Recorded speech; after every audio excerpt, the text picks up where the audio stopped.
Assalamualaikum warahmatullahi wabarakatuh. Salam sehat untuk Bapak Ibu guru semua dan salam bahagia selalu. Di akhir Januari ini kita ada paradigma baru yang memang untuk kinerja kita. Di sini saya mencoba untuk mengangkat topik di dalam praktik pembelajaran yang bagaimana nanti kita kaitkan dengan pendekatan coaching atau istilahnya pendekatan istilahnya paradigma supervisi dengan pendekatan coaching. Hal ini nanti akan berkaitan dengan nanti Bapak Ibu misalnya di dalam praktek pembelajarannya itu nanti dilakukan observasi melalui sebuah indikator yang sudah dilakukan melalui hubungannya dengan rapot pendidikan. Nanti rapot pendidikan itu nanti akan terakumulasi di dalam praktek pembelajaran Bapak Ibu semua. Yang pertama kita melakukan satu pemahaman dulu bahwa di dalam sebuah pengelolaan kinerja itu yang seyogyanya adalah sebuah langkah. Ada langkah yang pertama adalah langkah yang dinamakan dengan praktek pembelajaran. Langkah yang kedua adalah langkah eh, pengembangan kompetensi. Nah, di dalam praktek pembelajaran ini memang secara aturan atau secara juknisnya memang hanya mengisikan seperti kuesioner seperti itu dan mengumpulkan RPP atau modul ajar Bapak Ibu. Namun bila mana nanti kita melakukan RHK yang pengembangan kompetensi ini, bisa enggak sih kalau hubungannya dengan praktek pembelajaran? Nah, saya akan mencoba untuk mengutip sedikit bahwa rencana hasil kerja ini adalah bisa mendukung meningkatnya kompetensi melalui peran sebagai partisipan observasi praktek pembelajaran, persiapan, pelaksanaan, dan diskusi tindak lanjut bersama rekan sejawat. Nah, dalam laporannya nanti Bapak Ibu bisa menggunakan laporan. Nah, laporannya bagaimana nanti kita terangkan di sini nanti. Target kuantitasnya kalau kita mendapatkan 1, maka dia ada 8 poin. Ketika 2, dia 16 poin. Berarti kita sebagai apa? Peran sebagai partisipan observasi praktek pembelajaran. Bukti dukungnya apa? Laporan. Laporannya adalah, laporan yang pertama adalah kalau kita kembali pada satu langkah ini, praktek pembelajarannya ini, kita orientasikan bahwa coaching untuk praktek pembelajaran di mana nanti adalah untuk kegiatannya satu yaitu pra observasi, bisa dikaitkan seperti itu. Dua, observasi. Yang ketiga adalah pasca observasi. Di dalam praktek pembelajaran ini, penilaian ini bisa dilakukan dengan mulai tahapan pra observasi, observasi, pasca observasi dengan misalnya kepala sekolah, mungkin di situ ada guru senior, mungkin di situ ada guru instruktur, guru pamong, atau memang yang ditunjuk sebagai langkah di dalam untuk observasi. Jadi nanti praktek pembelajaran Ibu bisa menjadi RHK nih di dalam pengembangan kompetensi yang dilakukan. Nah, seperti itu Bapak Ibu. Nah, kembali ke sini bahwa kita ini di dalam praktek pembelajaran itu adalah bisa dikatakan untuk pembelajaran ini nomor 57 undang-undangnya, peraturan pemerintahnya pasal 14 ayat 1 yang dilakukan proses pembelajaran dilaksanakan oleh pendidik sebagaimana dimaksud pasal 13 yang dapat dilaksanakan oleh sesama pendidik, kepala satuan pendidik, dan bersama peserta didik. Jadi penilaian proses pembelajaran atau praktek pembelajaran sesama pendidik dimaksud dalam satu huruf A merupakan asesmen oleh sesama pendidik atas perencanaan dan pelaksanaan pembelajaran yang dilakukan oleh pendidik yang bersangkutan. Jadi landasan hukumnya di sini. Sedangkan penilaian proses pembelajaran adalah oleh kepala satuan pendidikan sebagaimana pada ayat 1 huruf B merupakan asesmen oleh kepala satuan pendidikan pada satuan pendidikan tempat pendidik yang bersangkutan atas perencanaan dan pelaksanaan pembelajaran yang dilakukan oleh pendidik yang bersangkutan. Jadi saya membahas RHK yang kaitannya dengan observasi. Nah, observasi ini dikaitkan dengan praktek pembelajaran. Nah, langkah berikutnya apa? Bukti dukungnya. bukti dukungnya, pelaksanaannya ada dua paradigma utama yang menjadi landasan. Kita menjalankan proses supervisi akademik yang memberdayakan, yang dimaksudkan oleh platform Merdeka Mengajar, yaitu paradigma pengembangan kompetensi yang berkelanjutan dan optimalisasi potensi setiap individu. Nah, di sini apa yang kita lakukan? Misalnya kalau dulu paradigmanya supervisi akademik di sekolah, maka seorang supervisor memaknai yaitu pertumbuhan, perkembangan, dan pengawasan.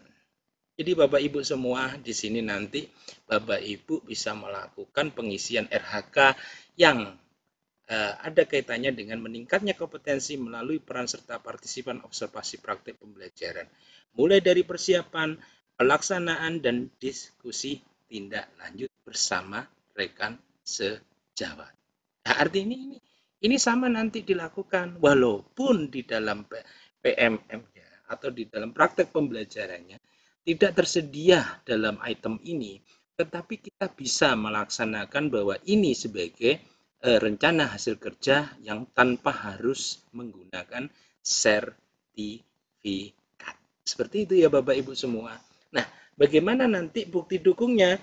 Bukti dukungnya nanti Bapak Ibu bisa nanti kita share di pertama yaitu lembar catatan percakapan praobservasi. Lembar percakapan praobservasi ini terdiri dari apa? Yang diobservasi siapa, observernya siapa. Terserah nanti masing-masing satuan pendidikan. Misalnya nih, ini yang dari BPGP, yang mungkin dari guru penggerak, mungkin dari fasilitator, instruktur, pengajar praktek sudah memahami form-form ini. Nah, kita lihat di sini. Lembar catatan percakapan praobservasi ini nanti hari, nama, mata pelajaran, sekolah, kelas, dan semuanya tertulis di sini. Nah, ini sebagai bukti dukung yang disepakati bersama antara supervisor atau apa istilahnya observer dan yang dilakukan oleh guru. Kalau menggunakan metode coaching berarti di sini nanti adalah kita pendekatannya menggunakan pendekatan coach yang pendekatan melalui satu paradigma bahwa memang pengembangan potensi pada coaching. Ini salah satu sebagai bukti dukung di dalam laporan lembar catatan percakapan praobservasi. Bagaimana pelaksanaan observasinya? Semua sebagai pendukungnya adalah lembar observasi pembelajaran di kelas. Seyogianya memang ketika untuk pembelajaran lembar observasi pembelajaran di kelas, ketika kita nanti pada tanggal atau istilah PMM menunjukkan kita itu pada sebuah pengembangan kompetensi dan praktek pembelajaran berlangsung antara Februari atau Maret dari Januari sampai Juni. Alangkah indahnya nanti misalnya semua ditunjuk di dalam satu breakdown di dalam instansi pendidikan Bapak Ibu masing-masing. Gimana nih kalau ada 100 guru? Nah, di situ mungkin nanti bisa digunakan per kelompok. Mungkin dari seniornya, mungkin dari waka yang memahami tentang alur-alur ini, mungkin dari guru penggerak, mungkin juga dari pengajar praktek atau instruktur atau fasilitator. Nah, observasinya bagaimana nih? Tidak, misalnya katakanlah observasi itu di dalam kelas, maka bisa dilakukan di dalam kelas dengan pengamatan, tidak harus hadir di dalam kelasnya tentu saja. Artinya bagaimana? Di dalam kelas itu bisa menggunakan, kita melakukan sebuah Zoom Meet atau Gmeet melalui akun belajar ID, di mana guru istilahnya sama-sama Zoom nih, sama-sama online, misalnya katakanlah kepala sekolahnya di ruang satu, di ruang kepala sekolah, kemudian gurunya berada di kelas. Seperti itu Bapak Ibu. Jadi di dalam PMM ini adalah meningkatkan satu kualitas pembelajaran untuk yang berorientasi pada peserta didik. Nah, lembar observasinya ini dijadikan satu nanti sebagai bukti dukung dalam untuk RHK yang sudah Bapak Ibu buat. Seperti itu. Nah, setelah itu bagaimana? Setelah itu melakukan pasca observasi. Pasca observasi ini nanti Bapak Ibu juga didapatkan bukti dukung. Artinya bertemunya pemimpin kepala sekolah atau bertemunya guru dengan kepala sekolah atau yang ditunjuk di situ yang sudah di-SK-kan oleh kepala sekolah, maka melakukan pasca observasi melalui pendekatan coaching, melalui humanistik, pendekatan sesuatu yang meningkatkan potensi bagi yang kucikan atau yang peserta atau guru yang bersangkutan. Jadi nanti kita berusaha refleksinya dari mana? Temuan-temuan dari observasi. Apa topiknya, apa kelebihan dan kekurangannya menjadi sebuah rencana tindak lanjut untuk langkah pembelajaran di dalam praktek pembelajaran berikutnya. Kata kuncinya adalah laporan. Setelah itu lembar pengembangan dirinya bagaimana? Lembar pengembangan diri ini menjadi sebuah lembar satu, katakanlah nama gurunya, kemudian aktivitas pengembangnya bagaimana, tujuan yang hendak dicapai, ukuran keberhasilan, pendukungnya, dan waktu. Dan ini tertandatangani oleh guru atau bisa dilakukan sebagai langkah untuk pengisian RHK. Untuk Bapak Ibu Guru, mohon maaf, terima kasih, dan semuanya, bagi semuanya salam sehat selalu. Ini mungkin adalah salah satu RHK yang bisa kita lakukan, yang sudah biasa kita lakukan, yang kita kenal dengan dulu namanya adalah supervisi akademik. Salam sehat selalu dari kami, Bapak Ibu Guru semua, tetap semangat untuk mencerdaskan generasi bangsa. Assalamualaikum warahmatullahi wabarakatuh.